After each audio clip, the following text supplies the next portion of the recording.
大家早安，今天又是一个月新的开始，我们要来分享这个灵修的内容。今天是4月1号，那今天呢，我有一个领受，就是在我们生命中呢，要让耶稣成为我们的光，然后来侍奉主。不知道在你的生命中，你是否呢，曾经有做一些什么样的工作，或在你的生命中，你曾经专心的去完成过一些你想要做的事情。在我们信主的过程，我们必须要专心聆听上帝的话，来传达呢给需要的人。在我们的生命中，常常呢因着工作的忙碌，因着生活的忙碌，因着各样事情的挑战，我们无法呢专心在某一件事情上面。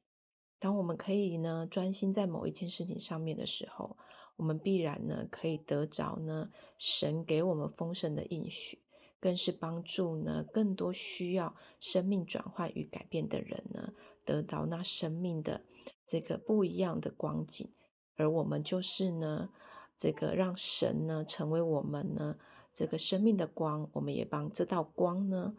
这个送出去给身边的人。也祝福你成为他人的光。